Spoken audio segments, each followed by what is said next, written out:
जो गलती आप कर चुके हैं वापस नहीं हो सकती। अभी तो ये शुरुआत है अपनी इस गलती का, और क्या क्या खामियाजा आपको भुगतना पड़ सकता है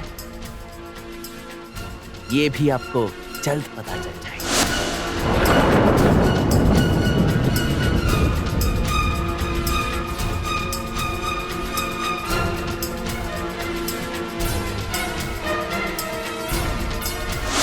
ज्यादा खुश मत हुई।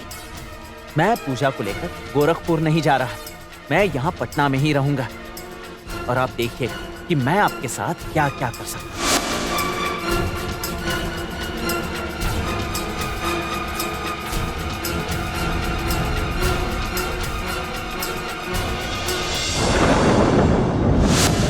घुटन होती है मुझे आपके साथ रहने में।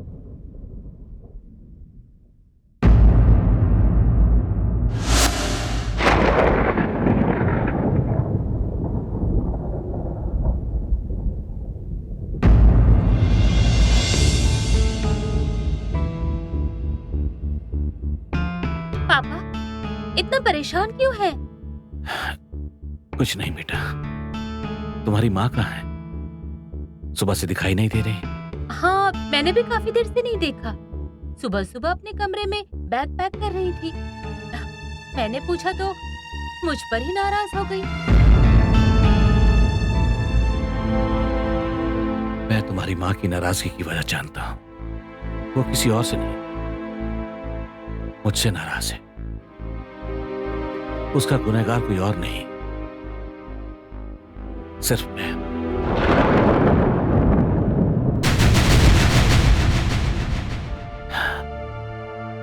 मैं समझ गया,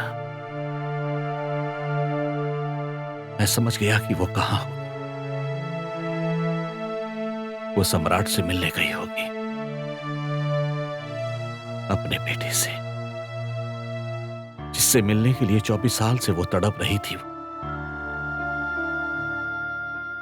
वो मिला भी तो बिछड़ गया मेरी वजह से। पापा आप खुद को क्यों दोष दे रहे हैं? आपने थोड़ी ना भैया को अलग रहने के लिए कहा है। फिर भी बेटा, वजह तो मैं ही हूं ना। बेटा, मैंने आज तक जो कुछ भी किया इस परिवार की भलाई के लिए किया, तुम लोगों के सुखी जीवन के लिए किया। लेकिन हर कोई मुझे गलत समझता है। कोई मेरी बात सुनना ही नहीं चाहता। हर किसी की निगाहों में मैं एक दगाबाज, धोखेबाज, एक दगाबाज, धोखेबाज हूं। तुम भी चली जाओ बेटा,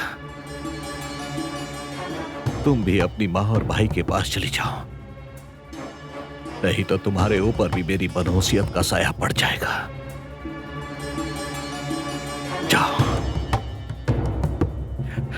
जाओ बेटा, जाओ।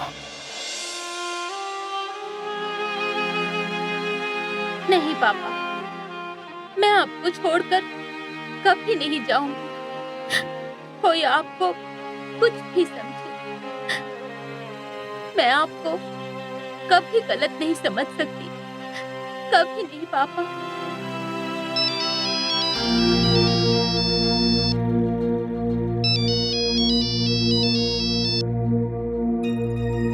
हेलो, कहाँ?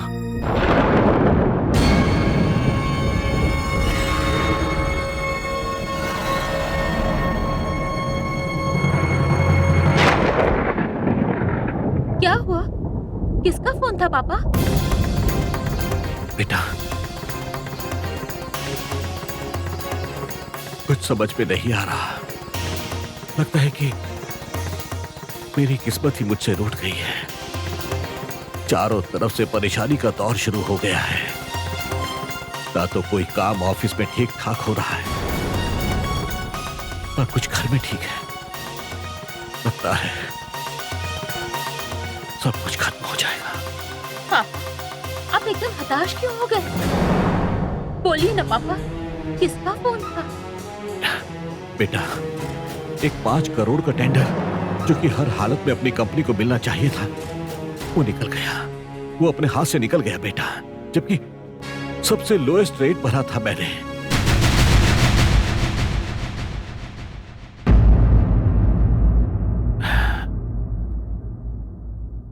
मैं जानता हूं ये काम किसने किया है, किसने मेरे टेंडर को हथिया लिया है, पर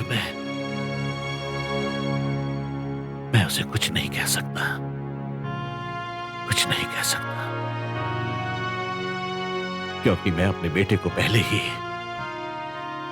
काफी दुख पहुंचा चुका हूं। अब तो बस बैठे बैठे उसके हाथों अपनी बर्बादी का तमाशा देखना है, अपनी बर्बादी का तमाशा देखना है। सम्राट भैया, ये सब ठीक नहीं कर रहे हैं। उनको रोकना पड़ेगा। पूजा, जब से तुम लोग घर छोड़ करके यहाँ आ गए, मन में हर समय तुम्हारे और सम्राट का ख्याल आ रहा था। जब रहा नहीं गया तो मैं बैग उठाकर यहाँ आ गई। अब से मैं यहीं रहूंगी। पूजा, तुम्हें कोई दिक्कत तो नहीं है? कैसी बात कर रही हैं माँ जी? ये भी तो आप ही का घर है, पर इस समय आपका यहाँ रहना ठीक नहीं होगा। बाबूजी अकेले हो जाएंगे। अपने बेटे की नफरत की वजह से तो वो ऐसे ही डिस्टर्ब हैं। आप भी उनको छोड़ देंगी तो नहीं नहीं माँ जी, इस समय उनको छोड़ना ठीक नहीं होगा। ठीक है, फिर तुम लोग भी मेरे साथ वहां रहो। तुम लोगों के बिना मैं वहां नहीं रहूंगी। माँ जी, ऐसा ही होगा, मेरा विश्वास कीजिए, पर अभी नहीं। मैंने कल रात को इन्हें समझाने की कोशिश भी की थी, पर इनके दिमाग में तो एक ही भूत सवार है, सिर्फ अपने बाबूजी से बदला लेना, बस। माँ जी, मुझे पूरा विश्वास है, मैं उनको जरूर मना लूंगी, फिर हम सब साथ रहेंगे। मम्मी,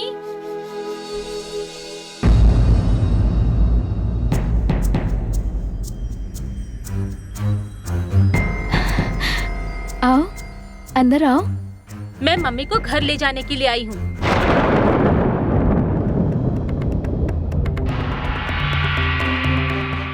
मम्मी, आप बिना किसी को बताए यहाँ आ गई।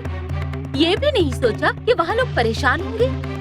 मेरे लिए कोई परेशान होने वाला नहीं है। है मम्मी, है।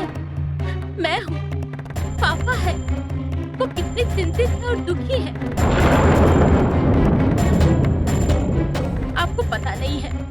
बार बार खुद को कोस रहे हैं। सुबह से 20 बार पूछ चुके हैं कि तुम्हारी मम्मी कहाँ है। अरे माँ, हिमानी, कब आए आप लोग? भैया, मुझे आपसे कुछ बात करनी है। आप जो कर रहे हैं वो ठीक नहीं कर रहे हैं। जाने अनजाने में आपने पापा के खिलाफ जो भी कुछ किया है और कर रहे हैं वो सब रोक दीजिए। इस सब से आपको कुछ हासिल नहीं होगा। हर किसी के हिस्से में सिर्फ दुख आएगा, दुख।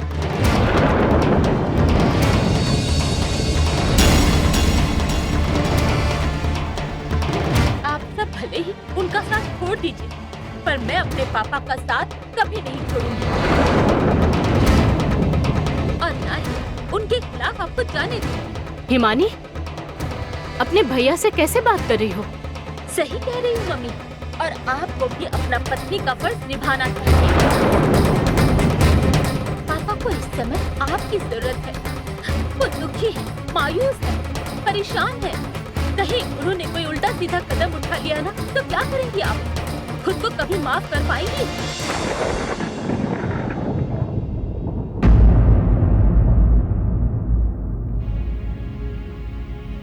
माँ, हिमानी ठीक कह रही है। आप इस समय घर जाइए, आपका वहां रहना जरूरी है। पर बेटा, तुम लोग भी मेरे साथ चलो।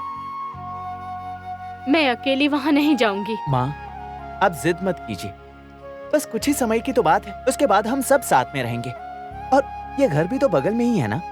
मैं आपसे मिलने आता जाता रहूंगा और पूजा भी आपसे मिलने आती जाती रहेगी। जी माँ जी, हम लोग दूर थोड़ी ना है। जब मेरा मन करेगा तो मैं आ जाऊंगी और जब आपका मन करेगा तो आप आ जाइएगा। ठीक है, तुम लोग घर पर आते जाते रहना।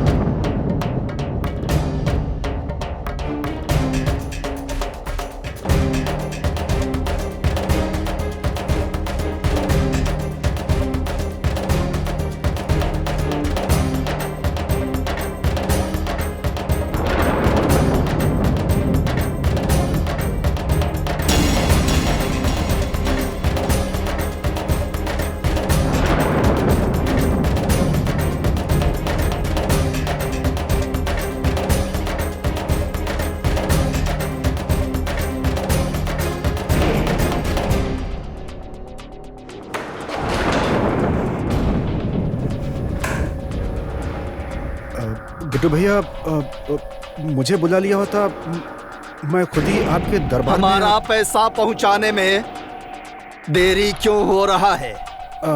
उसी व्यवस्था में लगे हुए गुड्डू भैया, बस एक दो दिन में आपका पैसा पहुंच जाएगा। उल्लू समझे हो हमको तुम? बड़े बड़े कॉन्ट्रैक्ट लेने के लिए तुम्हारे पास पैसे हैं। विश्वंभर से 5 करोड़ का कॉन्ट्रैक्ट हथियाने के लिए, बड़े बड़े ऑफिसर के मुंह में चारा डालने के लिए तुम्हारे पास पैसे हैं। सिर्फ गुड्डू भैया का कमीशन देने के लिए व्यवस्था करना पड़ रहा है पैसों का।